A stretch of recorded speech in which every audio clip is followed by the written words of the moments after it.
And so my name is Aaron Clark, and I'm originally from Dickinson, Texas, and I write stories and shoot photos and movies.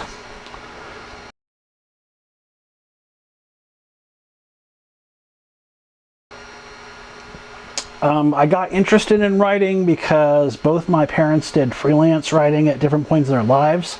So I grew up watching them get excited about the things they were getting published. And writing was probably like the only thing my parents ever had in common. So I think I've always kind of associated that with my identity somehow.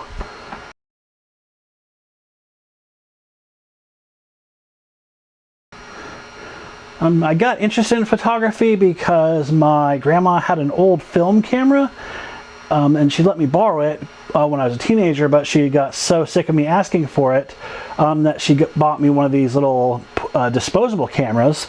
And so I just started buying those and documenting my adventures my friends and I had as a teenager.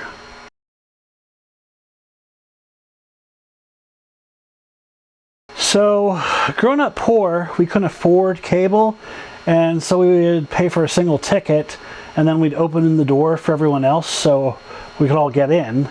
And then we would just go and hop around the theater all day and watch the different movies. And so that was one of my main forms of entertainment growing up.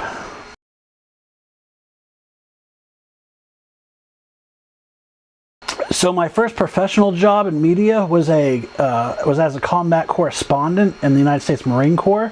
And so I would write print articles, take photos, and then I would package it up in a print journalism type format and try to give to media organizations for them to run it. So places like Fox News and local newspapers in the middle of nowhere, especially in like the rural states, would just suck it up. They'd print them.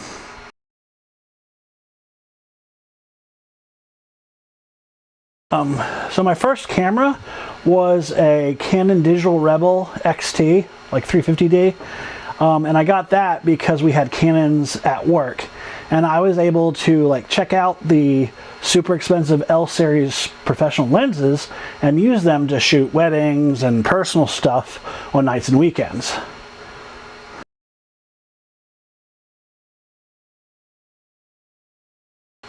My major influences would be like Robert Zemeckis, Ralph McQuarrie, and Andrew Nicole. So my favorite movies are literally Back to the Future, Way of the Gun, and Gattaca, respectively.